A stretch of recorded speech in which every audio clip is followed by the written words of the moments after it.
Welcome to Talking Halos. This is Derek Ciapola. Yes, I'm alive.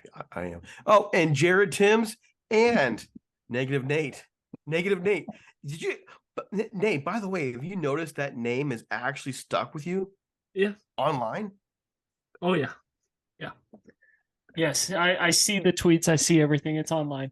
I got to see Michael on Michael Araujo. Yeah, shout out Mike. I know he listens to the show. Shout out to Michael. Got to see him on Monday, and he brought up the nickname. It's cool. Really fun to see him.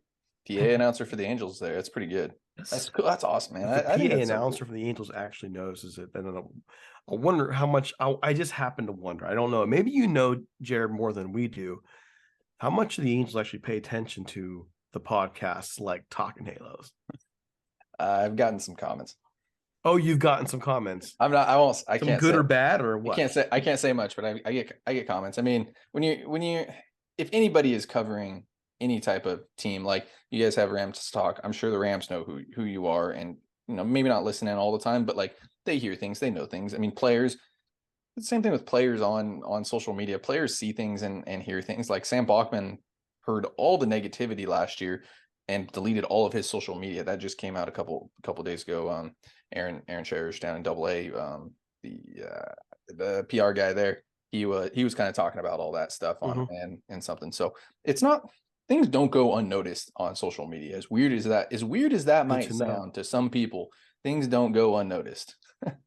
Then maybe we should not have me on the show today because I have feelings. No, that's good. I have feelings. Then he can join the dark side. I don't know if it's the dark side or not, but I mean, I have feelings here. Maybe it's not. Maybe not. Anyways, here's the depressing news. Speaking of Negative Nate and feelings and so on and so forth, my man crush, and he is my man crush, even though he's 20-some years younger than me, and I'm not gay, but my man crush, Logan O'Hoppe, torn labrum, out 4 to 6 months. All joking aside, this hurts. This hurts across the board. A big part of the team was hitting 283. Cheese on Pete was catching the team well. Out 4 to 6 months, torn labrum. What words do you even have for this? This one hurts. Can we retract what we said on the previous podcast about the Logan O'Hoppe injury, not knowing that he tore his labrum or anything like that? We did say like the Angels probably wouldn't be hurting too much. I think at the time he was batting 240 with a bunch of home runs, and Chad he was hitting 283, but yeah, it was 247 going into the game before. Yeah. Then he went 3 hits against the Yankees, and it got all the way up to 283. But yeah. Still, I think, I mean, defensively, I don't think the Angels are losing much. I think as from a leadership standpoint behind the plate, I don't think the Angels are losing much. But the fact that you're losing development, you're losing, you're taking a pretty big step back there with Logan O'Hoppe, who looked extremely promising here. And by the way, I'm not talking Matt Thaiss is going to be, doing a lot of the catching. I think I think Chad Wallach is a phenomenal backup catcher and should be at the major league level. I mean, I wanted to make the team out of spring. So if it's Stassi and Wallach there here, hopefully relatively soon, depending on where Stassi is, I don't think the Angels lack too much other than, down the road 2-3 years from now, or maybe even next year when you look at O'Hoppe and he's maybe a little rusty, he might need some extra days off because of surgery and everything like that. But yeah, defensively, I'm not horribly going to be missing Logan O'Hoppe. I think that Chad Wallach does a fantastic job. I am worried if Matt Thaiss does get any more catching opportunities there. So I don't think it's going to be as big of a deal for him off day wise, because it's the left shoulder, right? So it's not as big of a deal for him. It's not like it's a hip or a knee or something where it's really going to cost him games behind the dish. Like, yes, it's going to be tough for him early. It'd be nice. I don't want to push him and rush him back, but if he's ready to kind of give him the Anthony Rendon treatment that happened last year, where it's like, hey, bro, we're going to let you play the last week of the year, just to give you some AB, some reps and things like that. End of the postseason. Stay positive. Sure. Yeah. The AAA postseason. Hopefully we make that one. I'm sorry. Sorry. Rocket City will probably make the postseason. So yeah. There you go. There you go. But it'd just be nice to see him get some time, and just if he's ready-ish. Like, don't push him to get ready for the last week of the year. But if he's ready, let's get him some reps, because I do like, though, that he's going to be in the dugout the rest of the year. Like, he's not going to be away from the team. It's not one of those injuries where he's going to be, away from the team the rest of the year and not really heard from. So he's still going to develop, maybe not the way that the Angels had envisioned him developing this year, but he's still going to be able to sit next to Wallach and hopefully Stassi here soon. And I don't know if you want him next to Theis, but he'll be next to Theis at some point too. And I think just more opportunities to sit with pitchers and talk, and maybe even sit next to Trout and guys like that, and just be like, hey, what's it like to go about this? What's your thoughts on this? Why did you throw this pitch here? Things like that. And I think that's going to be really big for him. It's really unfortunate that it was season ending. Basically, we knew this was a strong possibility, but we were just hoping that, it was something that could be you waited for until the end of the year, but unfortunately it was not. And yeah, this puts a big hole in the Angels, because it's something that I said earlier in the year. I think the problem the Angels have depth-wise is at catcher, and I think we're going to see that right now. So they do need some help, because we do not want to be going to Edgar Quero at 20 years old if the Angels are anywhere near this thing. Yeah, just but go there too. Jared, one, can you explain to any new viewers why on earth you're wearing a Royals shirt on the day the Angels beat the Royals? And I totally didn't even realize that. I'm sorry. Yeah, college baseball team here. Sorry. Thank you. Okay. Two, what does the farm system look like right now for catching, for those, again, who are tuning in for the first time? I know you've talked about it.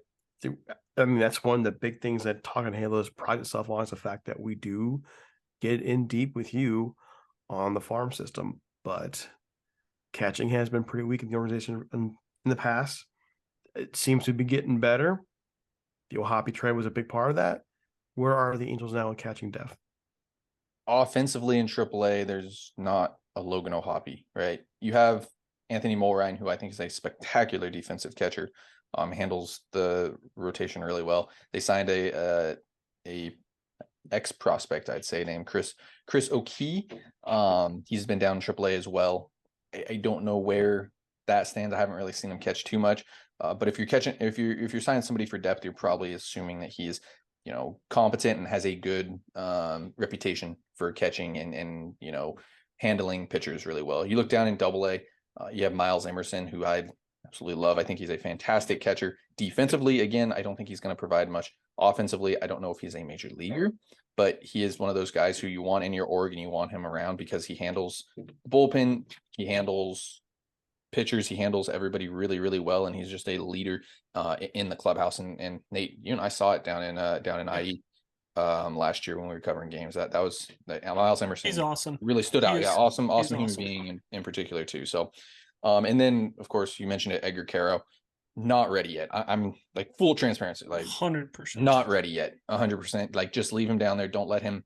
If you want him to be a catcher, and that is where his value comes, you do not bring him up this year unless he shows that he is a very, very good defensive catcher, which he is not. He is a fine defensive catcher. He's not. I wouldn't say he's a good defensive catcher. It's not even that nice right now. Well, I think he's a fine defensive catcher for a 20-year-old. He's okay. He's 20 years old. He's 20 years old in AA, catching guys. Ben Joyce, Victor Medeiros, a lot of movement. Mason Erla today as well. It looks, it's going to take some time to get used to use something like that. Again, 20 years old, has a bright future ahead of him. Don't push somebody like this. Like, let him. The fact that he's catching Ben Joyce, there's not too many guys out there that are going to be out there catching 100 to 102 with a disgusting slider. Every third day, playing catch with him, probably catching bullpens. So Edgar Quero is not ready. The bat would play at the major league level. I'd say that right now. I think that if he played a different position, you probably talk about calling him up, especially if he's a first baseman. You're probably trying to, he might already be up right now. But if you want him to be a valuable catcher, you don't bring him up yet down in AA. And beyond that, There isn't too much more. You got a couple interesting kids down in the lower levels, but nothing to speak of quite yet. So honestly, though, I mean, in comparison, 2 years ago, if I asked you about catching depth, you would have been done about 5 minutes ago. oh yeah, I mean, I would have. I mean, so it's Anthony gotten Moran better. was a top prospect of mine for a while. I mean, he's in AAA now, which is fantastic, and 100% deserves being a top prospect for sure, like a top 30. Somebody that you mentioned, but no way is he somebody that would really contribute on a daily basis. Like I said, he's a fantastic catcher. I really like him defensively. Leader in the clubhouse, but not somebody who you rely on a daily basis. Same thing goes with Chad Wall. Like you're hoping that Stassi can return and take the bulk of what you're missing, or you go out and Yeah, the I don't bulk know. of his 180 batting average. I mean, that's a defensive position at catcher. Like you're missing the bat with O'Hoppe. That's the thing. That's the big thing you miss. I had to challenge Nate there a little bit by saying that I had to, because I'm feeling a little down. Logan O'Hoppe was again for fantasy baseball, for my big league, for two of my leagues, as my keeper, I drafted Logan O'Hoppe late, like 21st round. And that's the guy I've been banking on, like, okay, because I think he actually is legit. When you ask us about the trade, since I have been on for a while, I have no idea if you guys talked about it. Go back to that trade last year for Brandon Marsh, and so many people were upset about it. And I kept saying that's our catch of the future right there. Did the Angels win that trade? In my view, they did. I mean, I think Phillies are getting, it's a win-win, yeah. But for what they needed, both teams got exactly what they needed. Yeah. And it's a win-win. One of the better win-win trades you could think of lately. So, I mean, I can be very happy with that. And again, a year ago, I don't think any one of us were happy about that. They didn't want us. They thought Brandon Marsh didn't have a whole big opportunity here. Was basically with the big club for what, half a year, and he's doing well there, and Logan was doing well here. So I mean, it's a bummer, but here we go. And then today, 4-3 Angels win, coming off last night's debacle. Do we even want to? What do we want to talk about for this, guys? Because I mean, the Logan thing kind of has me deflated. I'm not going to lie to you. Yeah, no, 100%. I mean, this has been the theme of the season so far. Nate and I have talked about it a lot. Derek, you'll probably, as you're coming on a little bit more and more now, you're going to start hearing a lot from us on this. This team just needs to work through adversity so much better. They get down and out so quickly, and we've compared them to a high school team. We've compared them to like one of those mentally not there high school teams that just lose it, like a college team, a little league team. That's what it feels like. And we said a lot. Like this team, Nate, I know you don't agree with it, but this team shouldn't really be where they're at right now. They've played a lot of good games. They've made a lot of mental mistakes that they should not have made. And I think we kind of saw it a little bit on the Saturday night game, but whatever, you won a series. You take the positive away from that. You won a series. You beat a bad team. You won a series against a bad team, and that's what good teams do, is beat bad teams. So you look forward to the Oakland series, and you got to win 3 out of 4 there. You keep chugging along, and I think that but dude, it kills me. It's the definition of insanity. You expect something different every single game right now. It's not even yearly at the moment, Nate. I know you're smiling at this. And it's not yearly at the moment for me. Oh, no, it still is. That's fine. It can be yearly for you. But right now, like game in and game out, like it's going in, it's like expecting something different. And they continue to find a way. If it hasn't been, if the hitters haven't been hitting well, it's been the bullpen. If the bullpen hasn't been pitching well, somebody else has stepped up and kept it close, but somebody else will ruin it. The starting pitching has been bad. The other 2 pieces have been good. The bullpen has blown it a couple times. Bullpen hasn't been as bad as a lot of people have been pointing out. Yeah, they've blown a couple games in there, but I mean, you look statistically, they haven't been bad across the board. They pitched very, very well on the road trip. Suffered a couple tough defeats there. I think the starting pitching and the offense has kind of been the lagging part right now. They can't hit with runners in scoring position. Like I said, if it hasn't been, it's been one thing missing out of every single game, it feels like, that has held them back from a win. Defense. Nate, you got something there? Because I got live. Yeah. Oh, might yeah. be on I a think rant for you and this I one. can go hand today on this one. But yeah, they win 2 out of 3. Good to see. Ohtani took advantage of a bad team. Good start on Friday. I think that was huge. It was important for him to get deep in the game, and I think he got deep. I think he got deep enough. I would have liked to see him go 8 innings in that start, but he threw a couple too many pitches early, and it got out of hand pitch count wise for him. But for him to go that deep into the game was huge. Good for the bullpen not having to use everyone. I think that's been a big thing that we've talked about this year and years past. Starting pitching has not gone deep into games, and we've had to use the bullpen. And so, yes, the bullpen has not pitched good. I know Jared will point to some numbers to make it sound like they're pitching better than they are, but they still suck. Yeah, Jared, you can point to the numbers all you want, but they have not pitched that good. It's not that they haven't pitched. They've pitched well. They haven't been put in the correct situation. Can we agree on that? But whose fault is that? Whose fault is that? You really need to answer this.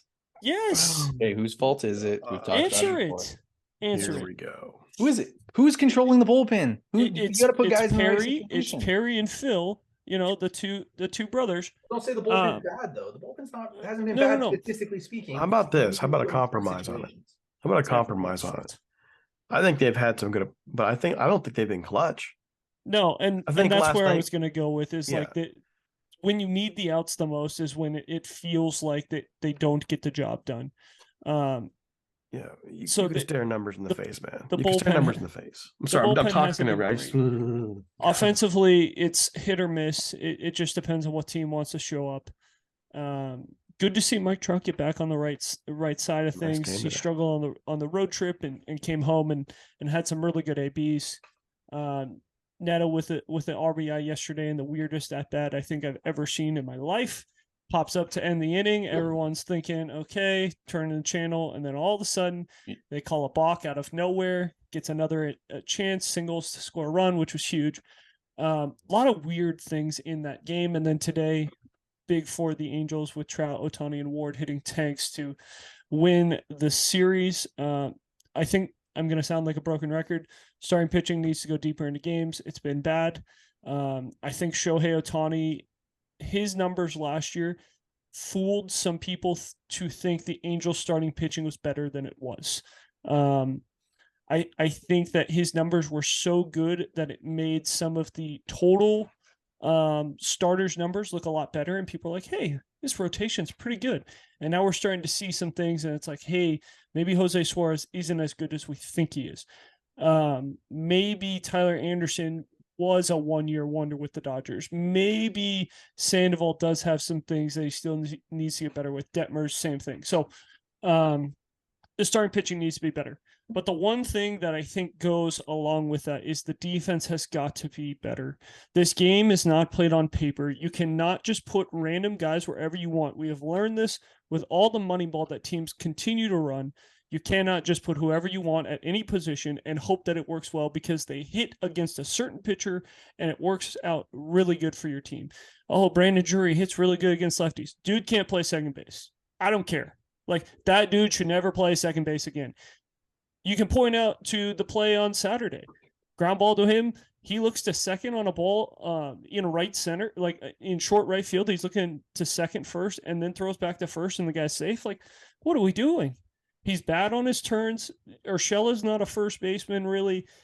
There's a whole bunch of issues when it comes to defense, and I think part of it goes to the way this team was constructed, thinking, oh, we'll just put a bunch of guys in here. It'll be depth, and we'll just be able to put anyone anywhere, and it'll just work out how we want it to. So, I don't know. I think the defense is the thing that really is not helping the pitching staff.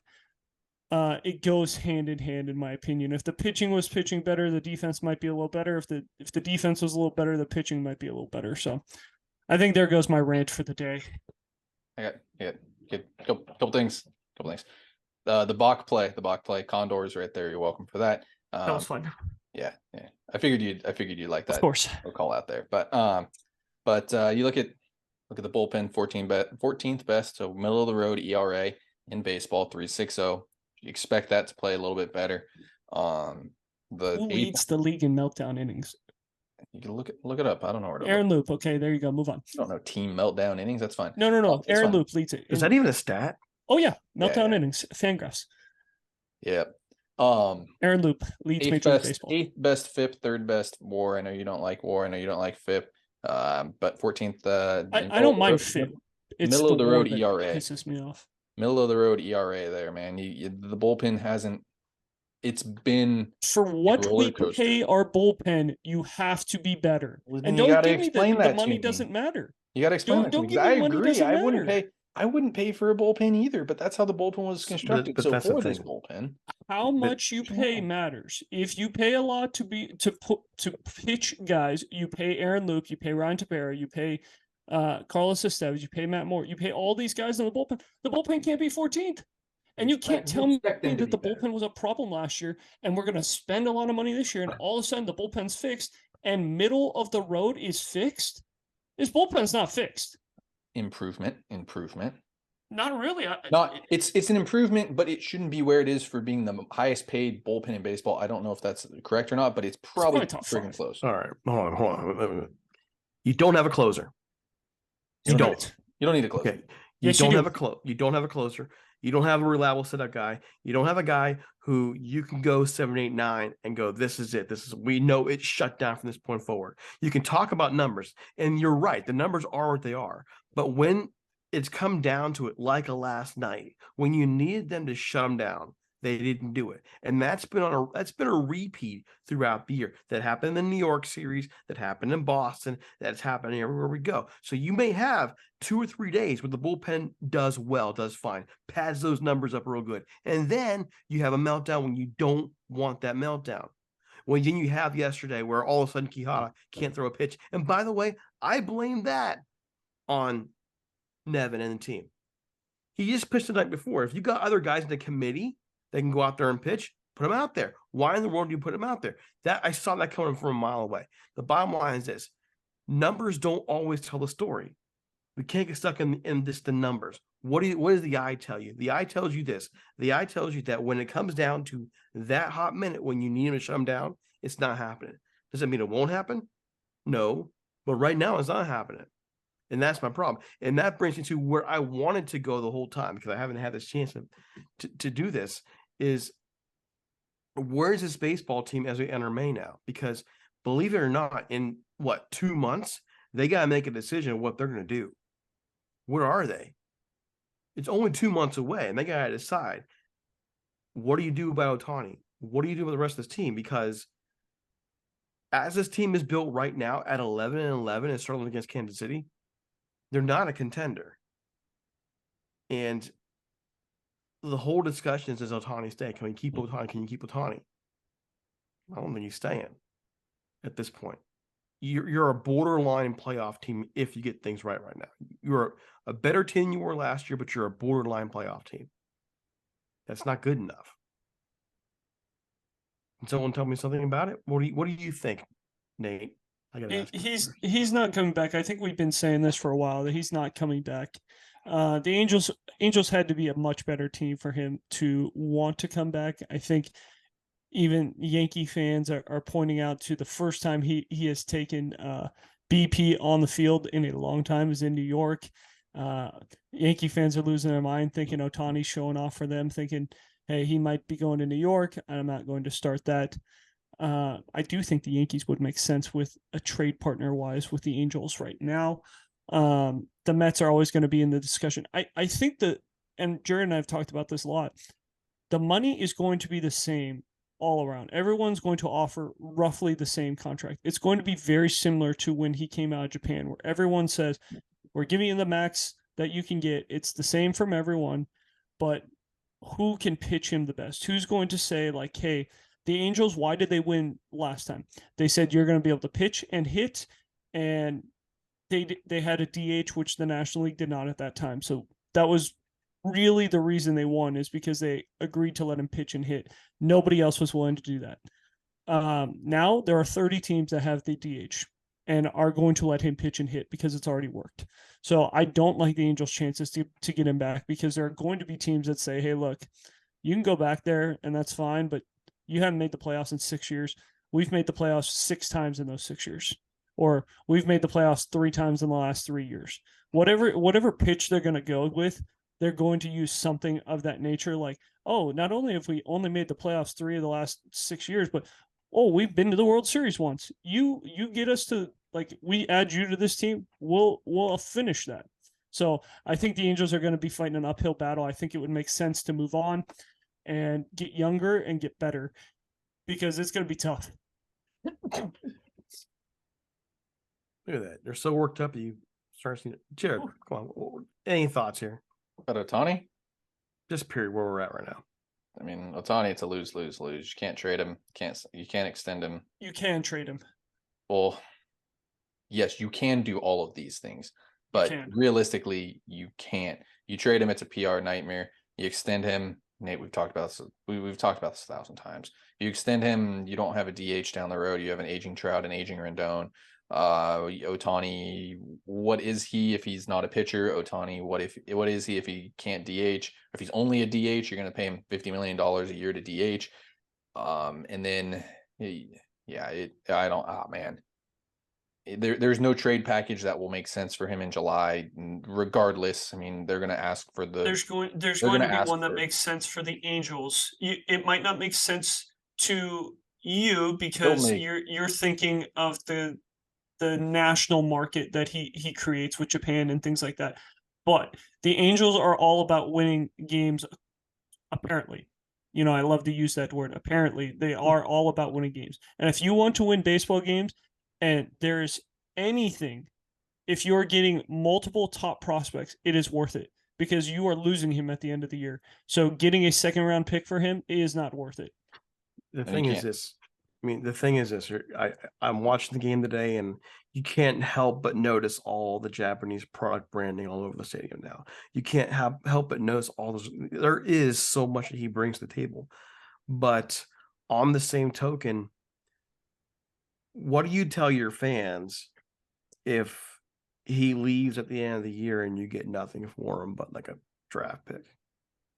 What do you tell them? Like, the only way they get away with it is if they are a for real contender now this year by the time July comes around, and they are a team that to be reckoned with for the playoffs. The odds of that happening, but judging how they look right now, it's not good. So what do you have to do right now? I'm all on the board with trading them. I'm on the board tearing the whole freaking thing down and keeping that young core you got and building from there. Why? Because I don't see them reaching a ceiling that they need to reach how they're built right now. We're seeing that in the first 20 games. Now, is there a chance before someone changes my name to Debbie Derek Downer, okay, with Negative Nate, I'm not saying it's a lost cause. I'm just saying, based off what we're seeing right now off this 11-11 team with iffy starting pitching, with an uneven lineup, and a bullpen which is good sometimes and sometimes not. If this is how things stay, in my view, for the sake of the franchise, you got to be the unpopular guy and just tear it down. But who knows what I'm just my peon perspective. Still a good win today. Yeah. One quick question, though, for all you guys. Jose Suarez starts tomorrow. The Angels play the A's this upcoming week. You're going to see Suarez, Canning, and Sandoval. What does Suarez need to do to keep a job in the rotation? I think he's got to go at least 5 with 3 or less. What's your opinion on this? He needs to pitch better than he has. And to take a step in the right direction. That's okay. That could be 3 innings and 7 runs instead of 9 runs. So if you know what I mean, he needs to pitch well. He can't walk guys. You can't, like, that's where it lies. He can't be a bad pitcher. I got back to Suarez, and when he first came out in 2019, you could see he shouldn't have been up then. And I believe to this day the Angels ruined him. He never really had a ceiling as high as some people hoped for. think I remember, Jared, tell me if I'm wrong. I think you labeled him a fourth rotation ceiling. Am I wrong? Sounds about right. 4 or 5. Okay. But a 4 and a 5 should be able to get you 5 to 6 innings and should be able to be consistent, not spectacular. And right now he's not doing that. So I think you have to, against Oakland, you better give me 6 innings. They need 6 innings. They need 6 innings tomorrow. They do. Nate, quickly, we're running out of time. It would Closing be thoughts. good to see. Yeah, it would be good. It would be good to see him. Again, Ohtani needs to stay strong, take advantage of another weak offense. When he throws on Thursday, this team needs to take 4. Like we can't take 3 or 4 against a bad team. I know you can be excited about taking 2 or 3 against Kansas City, but good teams sweep bad teams. That's what it is. So It's got to be at least 3 out of 4, 4 out of 4, definitely. I mean, it's something that really we're shooting for. It's a 4-18 team. One of those was wins against us. You're right. Jared, closing thoughts? Nothing? Your demeanor today has been a little off. Got to wonder about this a little bit. All right, guys, follow us on Twitter, Talking Halos. Check out the website. Check out all the Twitter profiles. It's time for us to go. In the meantime, we'll see you Tuesday. Tuesday? Am I right, guys? Tuesday? Thursday. No Tuesday? maybe. Maybe. We'll see. We're out of here.